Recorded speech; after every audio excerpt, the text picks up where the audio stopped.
बहुत बहुत स्वागत है आप सभी का गायत्री पीजी कॉलेज सांचौर की ऑनलाइन क्लासेस में।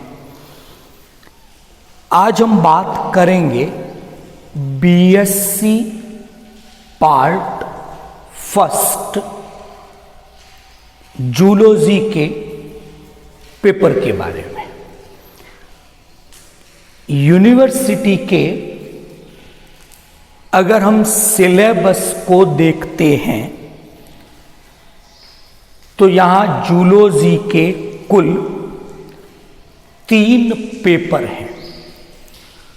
जो जूलॉजी का आपका फर्स्ट पेपर है वो है animal diversity and evolution. Hindi में इस पेपर का नाम प्राणी विविधता एवं उद्विकास। जो दूसरा पेपर है सिलेबस का वो है structure and function of non chordate. Hindi में इसका नाम है अपृष्ठवंशी जंतुओं की संरचना और कार्य। और जो तीसरा पेपर है यूनिवर्सिटी का वो है cell biology and genetics. Hindi में इसे कोशिका विज्ञान एवं आनुवंशिकी के नाम से जाना जाता है। तो जब ऑनलाइन क्लासेस हम लोगों ने स्टार्ट की तो फर्स्ट पेपर के कुछ टॉपिक हमने डिस्कस किए। आप लोगों ने हमारे चैनल के माध्यम से उन लेक्चर्स को अटेंड किया होगा। चैनल पर ये लेक्चर अभी भी अवेलेबल है। और फर्स्ट जो पेपर है हमारा उसका अप्रोक्सीमेट हम लोग 60% हिस्सा कवर कर चुके हैं। तो आज हम हमारे सिलेबस के तीसरे पेपर को जो सेल बायोलॉजी और जेनेटिक्स का पेपर है उसको स्टार्ट करेंगे। तो शुरू करते हैं नए पेपर के साथ, सेल बायोलॉजी एंड जेनेटिक्स, कोशिका विज्ञान एवं आनुवंशिकी। अगर हम इस पेपर का सिलेबस देखते हैं तो ये कंप्लीट पेपर आपका डिवाइडेड है टोटल 5 यूनिट के अंदर। और इन 5 यूनिट में जो फर्स्ट 2 यूनिट हैं, unit number first, unit number second, इनमें सेल के बारे में, टाइप ऑफ सेल के बारे में, सेल की स्ट्रक्चर के बारे में, सेल में जो ऑर्गेनेलीज हैं उनके बारे में जानकारियां दी गई हैं। अच्छा, इन्हीं यूनिट में सेल डिवीजन के बारे में भी दिया गया है। 2 टाइप के सेल डिवीजन है, माइटोसिस यानी समसूत्री विभाजन, मियोसिस यानी अर्धसूत्री विभाजन। तो उनकी भी डिटेल स्टडी है। जो तीसरी यूनिट है उसमें रेप्लिकेशन, ट्रांसक्रिप्शन, ट्रांसलेशन, इस तरह की कुछ क्रियाओं के बारे में, उनके मैकेनिज्म के बारे में बताया गया है। और जो लास्ट 2 यूनिट हैं इस पेपर की वो जेनेटिक्स से संबंधित हैं।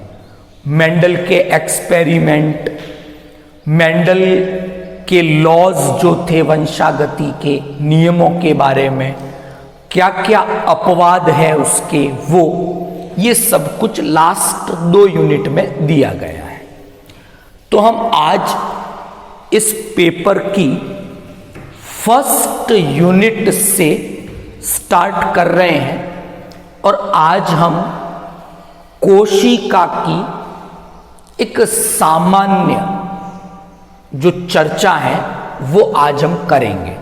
तो आज हम सेल के इंट्रोडक्टिव पार्ट को डिस्कस कर रहे हैं। तो स्टार्ट करते हैं।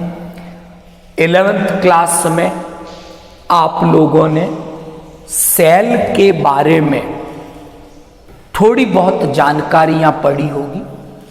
अब हम इन्हीं जानकारियों को विस्तृत रूप से या डिटेल्ड डिस्कस करेंगे। तो सबसे पहला नाम आता है इसमें रॉबर्ट हुक नामक वैज्ञानिक का। आप लोगों ने पहले भी सुना है। तो रॉबर्ट हुक जो है वो एक ब्रिटिश साइंटिस्ट थे और रॉबर्ट हुक ने पहली बार एक माइक्रोस्कोप की हेल्प से सेल को ऑब्जर्व किया और उस स्ट्रक्चर का नाम रॉबर्ट हुक ने दिया सेला। सेला एक्चुअल में एक लैटिन टर्म है जिसका अंग्रेजी में अगर मीनिंग देखा जाता है तो उसका मतलब है ए स्मॉल चैम्बर। एक्चुअल में जो स्ट्रक्चर रॉबर्ट हुक के द्वारा माइक्रोस्कोप में देखी गई थी वो एक्चुअल में क्या था, एक डेड कॉर्क सेल थी। एक्चुअल में ये जो देखी गई स्ट्रक्चर थी वो कोशिका भित्ति देखी गई थी। तो एक्चुअल में जो रॉबर्ट हुक ने माइक्रोस्कोप में ऑब्जर्व किया वो एक मृत कॉर्क कोशिका थी और वो माइक्रोस्कोप में उन्हें एक स्मॉल चैम्बर, एक छोटे से कक्ष के रूप में दिखाई दी और उसे ही रॉबर्ट हुक ने नाम दिया सेला। और यही सेला आज सेल के नाम से जानी जाती है, जिसे हिंदी में कोशिका कहा जाता है। यहां तक ठीक। अगली जो बात हम डिस्कस करेंगे तो ये रॉबर्ट हुक की जानकारी थी। नंबर 2, रॉबर्ट हुक ने क्या किया, एक बुक पब्लिश की थी और रॉबर्ट हुक की उस बुक का नाम था, इट इज कॉल्ड माइक्रोग्राफिया। और रॉबर्ट हुक ने अपनी ये जो भी जानकारियां थी सेल से संबंधित वो इन्होंने शेयर की लोगों के साथ अपनी इस बुक माइक्रोग्राफिया में। और इसी माइक्रोग्राफिया बुक में रॉबर्ट हुक ने पहली बार सेल की एक पिक्चर को, जो एक स्मॉल चैम्बर के रूप में उन्हें माइक्रोस्कोप में दिखाई दी, उसे भी इस माइक्रोग्राफिया बुक में पब्लिश किया। तो यहां तक हमने डिस्कस किया रॉबर्ट हुक के वर्क के बारे में। फिर एक दूसरा नाम आता है वैज्ञानिक का, वो है एंटोनी वॉन ल्यूवेनहॉक। तो ल्यूवेनहॉक ने क्या किया, अलग अलग टाइप की जो सेल्स थी, जैसे जीवाणु कोशिका, नर युग्मक शुक्राणु, तो ऐसी अलग अलग सेल्स को माइक्रोस्कोप में ऑब्जर्व किया, जैसा ऑब्जर्वेशन रॉबर्ट हुक ने किया था। लेकिन यहां पर बात क्या है कि ल्यूवेनहॉक ने ये जो भी ऑब्जर्वेशंस की हैं, they all are living cells, वो सभी एक्चुअल में जीवित कोशिकाएं थी। और ल्यूवेनहॉक ने पहली बार ये जो स्ट्रक्चर्स थी जिन्हें माइक्रोस्कोप में देखा, इनका नाम काम में लिया एनिमल क्यूल। एनिमल क्यूल का मीनिंग होता है कि ये संरचनाएं माइक्रोस्कोप में जो छोटे छोटे जंतु होते हैं, लिटिल एनिमल्स, उनके जैसी दिखाई देती थी। लिटिल एनिमल्स लाइक स्ट्रक्चर थी, इसलिए ल्यूवेनहॉक ने पहली बार एनिमल क्यूल ये शब्द इन स्ट्रक्चर्स के लिए काम में लिया। तो जब हम सेल की बात करते हैं, इंट्रोडक्शन में आते हैं, तो इन दो साइंटिस्ट के बारे में हम पढ़ते हैं। पहले रॉबर्ट हुक के बारे में और नंबर 2 पे ल्यूवेनहॉक के बारे में। अब अगर इस पेपर को हम स्टार्ट करें सेल बायोलॉजी के बारे में, तो हमारे पास सेल क्या है, कोशिका किसे कहेंगे, ऐसी एक इंफॉर्मेशन, ऐसी एक जानकारी जरूर होनी चाहिए। तो क्या कहेंगे कि जो सेल है, ये जितने भी कोशिकीय जीव हैं, कि ऐसे सभी जीव जिनमें सेल्यूलर ऑर्गेनाइजेशन है, तो सभी कोशिकीय जीवों की जो फंडामेंटल यूनिट है, आधारभूत इकाई है, वो फंडामेंटल यूनिट सेल या हिंदी में कोशिका कहलाती है। तो क्या डेफिनेशन दी हमने कि सभी प्रकार के कोशिकीय जीवों की आधारभूत इकाई कोशिका कहलाती है। अंग्रेजी में अगर डिफाइन करें तो cell is the fundamental unit of all cellular organism.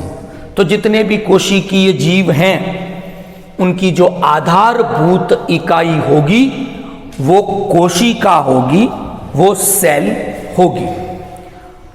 अब इसके आगे हम डिस्कस करते हैं तो हम क्या देखते हैं, 2 बातें मैं डिस्कस करूंगा। नंबर 1 कि अगर मैं इस कोशिका के संगठन की बात करता हूं कि इस सेल का कंपोजिशन कैसा है, क्या ऑर्गेनाइजेशन है सेल में, उस पर हम बात कर रहे हैं। तो यहां पर सबसे पहले एक नाम आता है, it is called protoplasm. It's called protoplasm.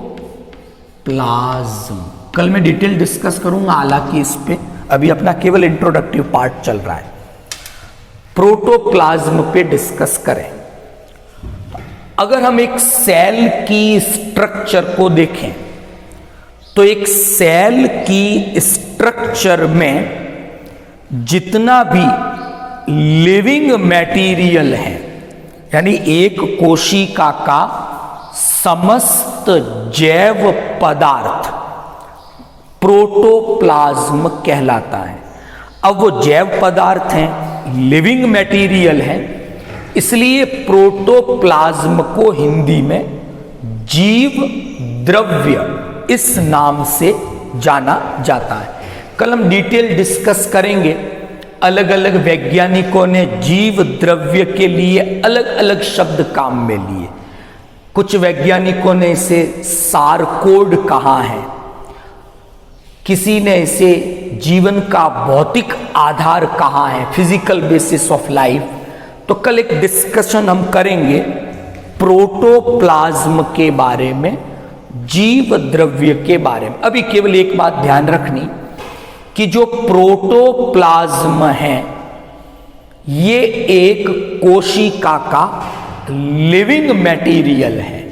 एक कोशिका का संपूर्ण जो जैव पदार्थ है वो प्रोटोप्लाज्म या जीव द्रव्य कहलाता है। Is that clear? अच्छा, कोशिका में केवल जैव पदार्थ ही नहीं है, कोशिका में कुछ मृत पदार्थ भी मौजूद हैं। तो तो एक कोशिका के दो घटक हो गए, कुछ घटक प्रोटोप्लाज्म है यानी जो जैव भाग है, दूसरा जो जैव नहीं है, मृत है, उस भाग को ड्यूटोप्लाज्म नाम दिया गया है। तो अगर एक कोशिका के संगठन की बात करें तो दो हिस्से हो गए, प्रोटोप्लाज्म जैव हिस्सा हुआ, ड्यूटोप्लाज्म मृत निर्जीव भाग हो गया उसका। अब जो प्रोटोप्लाज्म है इसका अगर हम स्ट्रक्चर देखते हैं इस जीव द्रव्य का, तो इस जीव द्रव्य के भी दो भाग दिखाई देंगे। जीव द्रव्य का जो हिस्सा केंद्रक झिल्ली के भीतर है, जो केंद्रक बीच में एक स्ट्रक्चर होती है न्यूक्लियस या केंद्रक, तो जो हिस्सा जीव द्रव्य का इस केंद्रक झिल्ली के भीतर है यानी पूरा का पूरा केंद्रक, उसको नाम दिया न्यूक्लियोप्लाज्म या कैरियोप्लाज्म। हिंदी में उसे केंद्रक द्रव्य के नाम से जाना जाता है। और दूसरा वो हिस्सा है जीव द्रव्य का जो इस केंद्रक के बाहर की ओर है। तो जो हिस्सा केंद्रक के बाहर की ओर है उसे कोशिका द्रव्य हिंदी में, इंग्लिश में इसे साइटोप्लाज्म नाम दिया गया। तो प्रोटोप्लाज्म फिर दो भागों में बटा हुआ है, एक न्यूक्लियोप्लाज्म केंद्रक द्रव्य और दूसरा साइटोप्लाज्म कोशिका द्रव्य। अब अगर आप न्यूक्लियोप्लाज्म को देखोगे तो उसमें केंद्रक झिल्ली आएगी, गुणसूत्र, डीएनए, इस तरह की स्ट्रक्चर्स आती हैं, डिटेल हम आगे डिस्कस करेंगे। और जो साइटोप्लाज्म है उसे फिर दो भागों में बांटा कि कई सारे तो उसमें छोटे छोटे ऑर्गेनेलीज आ गई हैं जिन्हें हम लिटिल ऑर्गन्स कहें, छोटे छोटे अंग हैं इसलिए organelle, like mitochondria, ribosome, endoplasmic reticulum, Golgi complex, detail discuss करेंगे लेटर। तो जो साइटोप्लाज्म है उसका एक हिस्सा तो हो गया कोशिकीय अंगों का, ऑर्गेनेलीज का, और दूसरा एक मैट्रिक्स है, एक लिक्विड है जिसे हम कहेंगे साइटोसोल या इसे साइटोप्लाज्मिक मैट्रिक्स के नाम से जाना जाता है। तो ये हमने एक सेल का बेसिक सा जो कंपोजिशन है कि एक कोशिका का संगठन कैसा है, एक सामान्य सी जानकारी डिस्कस की कि अगर हम सेल बायोलॉजी पढ़ रहे हैं तो हमें protoplasm, cytoplasm, nucleoplasm, cytosol, cell organelles, ऐसे शब्दों की जानकारी जरूर होनी चाहिए। तो कल अब हम डिस्कस करेंगे एक तो प्रोटोप्लाज्म के बारे में, डिटेल डिस्कशन कल के टॉपिक में रहेगी। प्रोटोप्लाज्म की क्या क्या प्रॉपर्टी है, जैसे हम पढ़ेंगे कि ये कॉलोइडी प्रकृति का है, टिंडल इफेक्ट शो करता है, तो ऐसी कुछ जानकारियां कल हम जीव द्रव्य के बारे में प्रोटोप्लाज्म के बारे में डिस्कस करेंगे। देन फिर 1 बाय 1 ये टॉपिक आगे बढ़ाएंगे। तो आई होप आज का जो जूलॉजी का आपका थर्ड पेपर है उसका एक इंट्रोडक्टिव पार्ट हमने डिस्कस किया, बहुत इजी वे है। और 11th में आप इन टॉपिक्स को पढ़ चुके हैं, यहां केवल हम इनको विस्तार से डिटेल में डिस्कस करेंगे। Thank you all of you.